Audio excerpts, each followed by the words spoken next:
2006년 제가 여기 오기 전에 2006년 8월인가 밴쿠버에 대한 뉴스를 보고 마음의 결정을 내렸거든요. 2006년 8월 전까지는 이 땅으로 나를 보내실 하나님의 계획에 대해서 전혀 감을 잡지 못하고 있었습니다.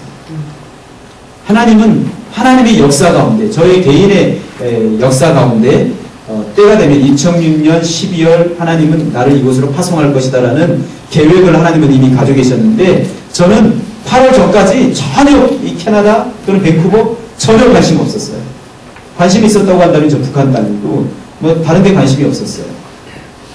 집사람이 초기에 하도 선교하니까 저는 국내 사역이다, 국내 특별히 사역할 곳이 많은데 하고 국내 사역 하다가 선교한다면 북한 사역해야지 뭐 이런 생각하고 있었지, 이 캐나다 밴쿠버 전혀 생각 없었습니다. 그런데 우리 하나님은 이곳에 계획을 가지고 계셨던 거죠. 그래서 제가 그랬어요. 야, 2006년도 알지, 8월 전까지 나 여기에 대한 아무것도 모르고 있었다. 그런데 그해 12월에 여기 오지 않았냐. 그래서 너 지금 준비하면 하나님께서 나중에 어떻게 하실지 모르니까 미리 언어로 준비를 하라. 제가 이렇게 이야기를 했어요. 하나님은 우리 삶을 위해 좋은 계획을 가지고 계십니다. 아멘. 제가 한국에서 개척하면서요, 2년 동안 개척했거든요. 우리 하영이 하람이가 초등학교 1학년 때, 우리 하람이가 유치원 때 개척을 했어요. 개척하니까 개척교회는 일꾼 부족, 일꾼 문제, 재정 문제, 건강 문제, 목사 사모, 건강 문제, 아니면 재정 문제, 아니면 일꾼 문제, 요 세 가지 문제 중에 한 가지는 개척교회가 걸려 있어요. 그런데 저도 건강이 안 좋을 때가 있었다 그랬지만, 우리 교회는 재정 문제, 사람 문제 때문에 굉장히 힘들었습니다. 그러다 보니까 개척교회인데, 얘들 학원을 못 보냈어요, 학원을. 하람이가 1학년 들어가서 이제 6학년 마칠 때까지 학원을 못 보냅니다. 태권도 체육관 3, 4학년 때 보내가지고, 지금, 좀 후유증이 생겨서, 하람이가 좀 등치가 좋지만, 그전에는 매일 말랐거든요. 태권도 체육관도 교회 아시는 교회 집사님이 운영을 하셔서 싸게 했던 겁니다. 우리 하영이 같은 경우는 학원도 안 보내고요. 그냥 여름 방학 때 우리 교회 청년이 학원에서 일을 하니까 잠깐 한 달 통으로 이렇게 보내가지고 학원 문법 떼고 뭐 이렇게 해서 공부했지 정상적으로 안 보냈습니다. 그런데 하나님께서 여기 보내셔가지고 그 학원도 안 보냈는데 애들 여기서 공부하잖아요. 학비도 안 내고. 학비 안 내요. 안 놀라네. 여러분, 2명이면 1년에 2,400만 원 내야 돼요. 여기 일반 성도님들 있죠? 여기 의사분들 많이 오더라 보니까 치과 의사도 많이 오고 내과 의사도 많이 오고 고위공무, 우리 집 주변에 있는 사람들이 고위공무, 국정원에 근무하고 뭐 치과 의사고 내과 의사고 이런 사람들이 주변에 1년에 한 명이 1,200만 원씩 주니까 이 2명이면 1년에 2,400입니다, 여러분. 우리 애가 지금 5년째 만약에 다닌다라고 하면 1억 이상의 학비만 1억 이상. 근데 1억 이상의 돈을 안 내고 그냥 은혜로 받게 다녔어요. 하나님이 개척 6년 동안 하면서 마음 힘들었던 것을 보상을 해주는 겁니다. 여러분, 하나님은 우리 개개인을 향한 놀라운 계획들을 가지고 계십니다. 어떤 형태로든지 간에 그걸 믿으셔야 돼요. 그걸 믿는 사람이 지금 상황이 좀 어려워도 힘들어도 하나님이 나를 향한 놀라운 계획을 가지고 계십니다 라고 믿고 힘들어도 내가 전진해 갈 수 있는 것입니다. 하나님은 놀라운 계획을 가지고 계십니다. 그러나 하나님은 아직도 누구라고 이름은 얘기하지 않겠습니다. 우리 형제자매들이 이게 다 알려져 있기 때문에 이름을 말하면 우리 자매가 자존심 상할 것 같아서 졸았는데 이름을 밝히지 않겠습니다. 아직도 저를 향한 놀라운 하나님의 계획이 있다는 걸, 이것보다 더 놀라운 하나님의 계획이 있다는 걸 저는 의심하지 않습니다. 아멘? 여러분들이 아무리 이 세상에서 잘 됐다고 할지라도 이상하게 토크에 대해서 스피커가 되려고 그러죠. 이러면 안 되잖아요, 이거.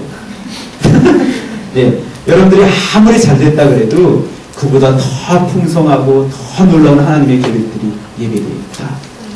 아멘. 또 얘기해야 되겠다. 그 청년 바보 의사제가 읽어보니까 어제 우리 지성 형제 그 애은자매 아는지 모르겠습니다. 목사님 딸 여기 있다가 하는데 목사님하고 그래서 채팅을 했어요. 채팅하는데 이 얘기 저 얘기 하다가 야 너 그 청년 바보사 읽어봤어? 그랬더니 얘가 읽어봤대요. 그래? 그럼 얘가 하는 말이 그 사람은 그리스도 안에서 완전히 성숙한 사람 같아요. 나는 정말 흉내도 못 낼 것 같아요. 그래. 그래서 야 너도 할 수 있어. 근데 문제는 뭐가 문제냐면 뭘 얘기하고 싶냐면 이분이 살아있을 때는 병원 자기 이렇게 구역 자기 이렇게 바운더리 안에 있는 사람들에게만 영향을 끼쳤는데 하나님의 계획은 그 안에만 멈춰 있는 것이 아니라 그분이 하늘나라 가고 난 다음에 그분 책을 그분이 읽기를 친구가 편집해서 내가지고 그것으로 인해서 여러분 이 땅에서 책을 호중이도 신학서적에 가서 책을 사 읽었대요. 서점에 가서 사서 봐. 지금 읽고 있나? 읽고 있어? 그러니 여러분 하나님의 계획이라는 것이 상상도 못할 일 아닙니까? 상상도 못할 베스트셀러가 되어가지고 그 수많은 사람들에게 감동을 주고 하나님의 계획은 우리가 죽어도 끝나지 않고 계속해서 전진해라. 여기서 너무 오래 가겠네. 그 다음에 그래서 중요한 건 우리가 어떤 것을 결정하기 전에 꼭 하나님과 의논해야 된다. 아멘. 아멘. 내가 마음대로 결정하고 내가 전진했으면 내 책임이지만 잘못돼도 내 책임이지만 내가 하나님 앞에 기도했어. 그리고 성령님 도와주세요. 성령과 동행했어요. 그런 감동이 왔어요. 그런 느낌이 왔어요. 그래서 순종했어요. 근데 일이 잘 안 됐어요. 그럼 누구 책임이에요? 하나님 책. 그러니 결정하기 전에 꼭 하나님과 의논해라. 하나님의 인도를 받는 5대 비결은 무엇인가? 첫째, 따라서 합니다. 성경의 명령. 하나님의 인도를 받는 방법. 그래서 여러분 중요한 게 제가 늘 강조하는 마지막 3번입니다. 여러분들이 하나님 말씀 안에 일반적으로 모든 뜻들이 계시되어 있다고 한다면 여러분들이 꼭 해야 될 것 중에 한 가지가 평소에 규칙적으로 말씀을 읽고 묵상하는 시간들을 가져야 된다. 만약에 3번을 안 해놓고 하나님이 말씀 안에서 나를 인도합니다라고 기도한다고 한다면 그거 안 되는 거죠. 여러 가지 문제들에 대해서 하나님께서 어떻게 생각하고 있는지 결혼 또는 결혼 후에 예를 들어서 제가 아내하고 결혼해서 살잖아요. 그런데 내가 어떤 사람을 사랑하게 됐어요. 그러면 내가 이 사람을 아내는 이제 너무 오랫동안 살았으니까 친구처럼 됐지만 이 사람에게 새로운 엔도핀이 발생하는 거예요. 그래서 이 사람을 내가 사랑하니까 이제 여기하고 헤어지고 이 사람하고 내가 결혼하겠다. 예수님 믿는데 만약에. 그런데 성경에는 그래 사랑하니까 그래라. 성경에 그렇게 돼 있어요. 간음하지 말라. 이렇게 되어 말이죠. 성경의 뜻이 계시네요. 우리 사랑하니까 청년들 얘기. 우리 사랑하니까 그냥 결혼 전에 성관계도 되고. 전에 우리 여기서 예배드렸습니다. 여기서 찬양단이었던 친구들 있어요. 몰랐어요. 가기 전까지. 근데 이 친구가 동거한다는 걸 가기 전에 알았어요. 자매는 교회를 안 나오는데 형제가 동거한다는 걸 가기 전에 알았어요.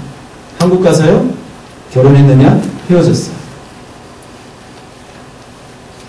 그러면 결혼 전에 사귀는 부분이 있어서 나중에 결혼 얘기도 나오는데 성경에는 지금 시대는 그렇게 얘기하지 않지만 성경은 혼전 동거 또는 혼전 성관계 성경은